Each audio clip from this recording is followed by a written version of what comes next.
તો આ સમયે પણ સમય વીતી રહ્યો છે. Every morning 86,400 rupees has been added to your bank account.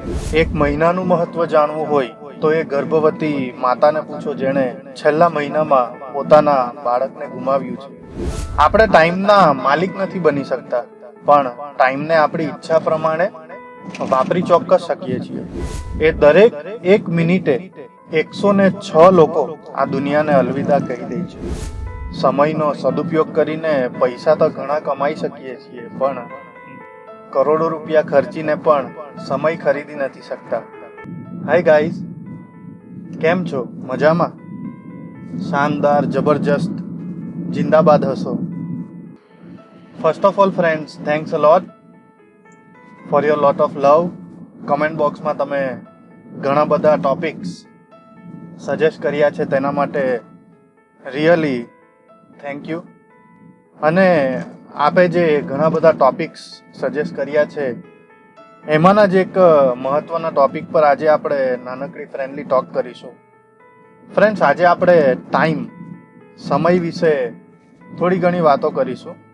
Friends, આજની મારી આ ટોક એઝ યુઝ્યુઅલ મારા યુવા મિત્રો સાથે છે, મારા ટીચિંગ ફિલ્ડના કલીગ સાથે છે, અને એ તમામ મિત્રો સાથે છે જે આ વિડીયો જોઈ રહ્યા છે. ફ્રેન્ડ્સ, આજે આપણે સમયનું મહત્વ જોઈશું. બીકોઝ સમયનું મહત્વ આપણને ખબર હશે તો જ આપણે સમયને મેનેજ કરવા માટે તૈયાર થઈશું. સો ફર્સ્ટ ઓફ ઓલ આજે આપણે સમયનું મહત્વ જ જોઈએ. ફ્રેન્ડ્સ, મહાત્મા બુદ્ધને એક વખત પૂછ્યું કે મનુષ્યની સૌથી મોટી ભૂલ કઈ? તો મહાત્મા બુદ્ધે ખૂબ જ સરળ શબ્દોમાં જવાબ આપ્યો કે મનુષ્યની એ મેન્ટાલિટી અને એ વિચારધારા કે જેમાં મનુષ્ય માને છે મારી પાસે ઘણો બધો સમય છે.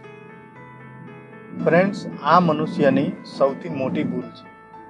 આપણી પાસે ઘણો બધો સમય નથી. જો તમારે તમારા ગોલ એચીવ કરવા હોય તો તમારી પાસે સમય ખૂબ ઓછો છે.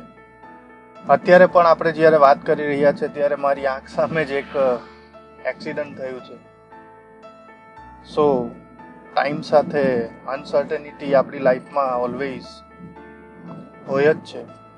એટલે જ કહું છું કે મનુષ્ય પાસે સમય ખૂબ ઓછો છે. ફ્રેન્ડ્સ, તમારે એક વર્ષનું મહત્વ જાણવું હોય તો એ વિદ્યાર્થીને પૂછો કે જે એક્ઝામમાં ફેલ થયો છે. એક મહિનાનું મહત્વ જાણવું હોય તો એ ગર્ભવતી માતાને પૂછો જેણે છેલ્લા મહિનામાં પોતાના બાળકને ગુમાવ્યું છે. એક દિવસનું મહત્વ જાણવું હોય તો એ મજૂરને પૂછો કે જે એક દિવસ મહેનત કરીને પોતાનું પેટ ભરે છે.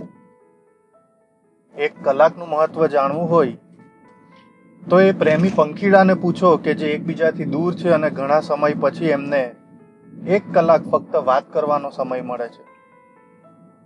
એક મિનિટનું મહત્વ જાણવું હોય તો એ પેસેન્જરને પૂછો કે જે 1 મિનિટ મોડો પડવાને કારણે પોતાની ફ્લાઇટ મિસ કરી દે છે. એક સેકન્ડનું મહત્વ જાણવું હોય તો એ ડ્રાઈવરને પૂછો કે જે 1 સેકન્ડ માટે અકસ્માતથી બચી જાય છે. અને 1 મિલી સેકન્ડનું મહત્વ તમારે જાણવું હોય તો ઓલિમ્પિકના એક ખેલાડીને પૂછો કે જે સેકન્ડની અમુક ભાગ માટે પોતાની રેસ હારી જાય છે.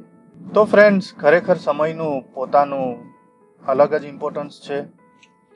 If you want be a successful person, જો તમારે સક્સેસફુલ પર્સન બનવું હોય તો તમારે સમયનું મહત્વ જાણવું જ પડશે. ફ્રેન્ડ્સ, ટાઈમ આપણને ફ્રીમાં મળે છે, પણ ખરેખર ટાઈમ ખૂબ અનમોલ છે. આપણે ટાઈમના માલિક નથી બની શકતા, પણ ટાઈમને આપણી ઈચ્છા પ્રમાણે વાપરી ચોક્કસ શકીએ છીએ. આપણે સમયનો સદુપયોગ કરીને પૈસા તો ઘણા કમાઈ શકીએ છીએ, પણ કરોડો રૂપિયા ખર્ચીને પણ સમય ખરીદી નથી શકતા. એને આપણે બેંક બેલેન્સ કે તિજોરીમાં પૂરી નથી શકતા. ફ્રેન્ડ્સ, બીજી એક હકીકત એ બી છે કે જો લાઈફમાં તમે પૈસા ગુમાવી દેશો તો એને સમય આવીએ પાછા મેળવી પણ શકો છો, પણ જો લાઈફમાંથી એક વખત સમય ગુમાવી દેશો તો વીતેલો સમય ક્યારેય પાછો આવવાનો નથી. એટલે જો તમે તમારા ગોલને એચીવ કરવા માંગતા હોય તો ખરેખર વીતેલા સમય માટે અફસોસ કરવા કરતાં એક નવી શરૂઆત કરવાનું વધારે બેટર છે.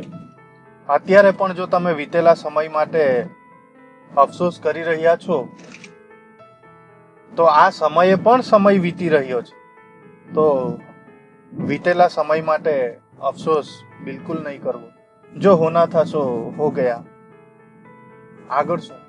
ફ્રેન્ડ્સ, કલ્પના કરો તમે દરરોજ સવારે ઉઠો છો અને તમારા બેંક એકાઉન્ટમાં 86,400 રૂપિયા ઉમેરાઈ જાય છે.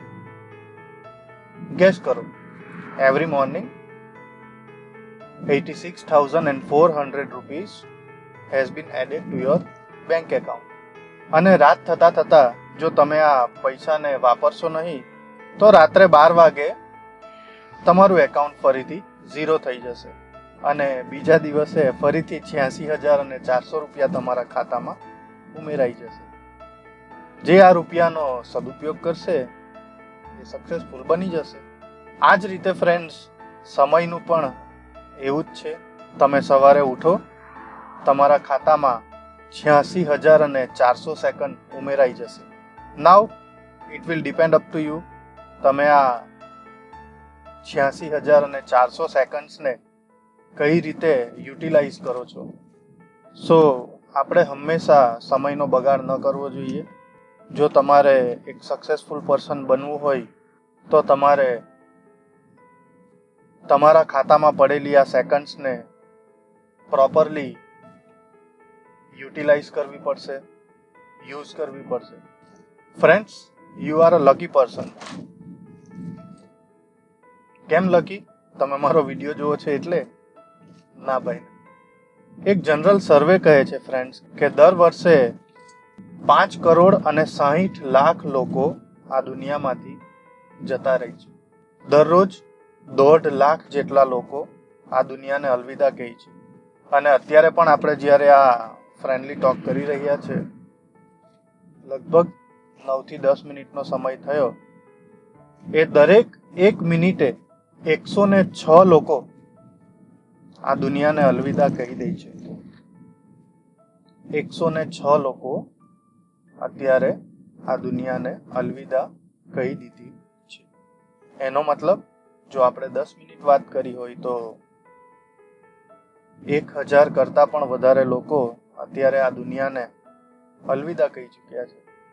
એમની પાસે હવે સમય નથી.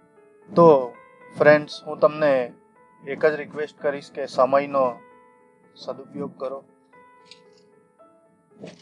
સમયનું મહત્વ સમજો. જેટલું જલ્દી તમે સમયનું મહત્વ સમજશો, જેટલું જલ્દી તમે સમજશો કે આપણી મુઠ્ઠીમાં આપણે સમયને કેદ નથી કરી શકતા. દરેક સેકન્ડે આ સમય વીતી રહ્યો છે. So friends, to conclude this video, હું તમને એટલું જ સજેસ્ટ કરીશ કે મહાત્મા બુદ્ધના શબ્દને આપણે હંમેશા યાદ રાખવા જોઈએ કે આપણી પાસે ઘણો બધો સમય નથી અને વીતેલા સમય માટે અફસોસ કરવા કરતાં આપણે સમયનો સદુપયોગ કરવો જોઈએ, આપણે સમયનું મહત્વ જાણવું જોઈએ અને એક સક્સેસફુલ લાઈફ તરફ આપણે આગળ વધવું જોઈએ. So friends, that's it. Next વિડીયોમાં હું તમને ચોક્કસ કહીશ કે હાઉ ટુ મેનેજ ટાઈમ. તમે તમારા સમયને યુટિલાઇઝ, મેનેજ કઈ રીતે કરો એના માટેની થોડીક વાતો કરીશું. આઈ હોપ તમને આ વિડીયો ગમ્યો હશે. જો તમે ઈચ્છો કે હું આવા જ બીજા પણ વિડીયોઝ બનાવતો રહું, આપની સાથે ફ્રેન્ડલી ટોક કરતો રહું, તો પ્લીઝ કમેન્ટ બોક્સમાં તમારા બ્લેસિંગ્સ શેર કરજો અને કંઈ નહીં તો છેલ્લે કમેન્ટ બોક્સમાં થેન્ક યુ તો બનતા હૈ. સો ફ્રેન્ડ્સ, ફરી મળીશું. ટિલ ધેન વ્યસ્ત રહો, મસ્ત રહો.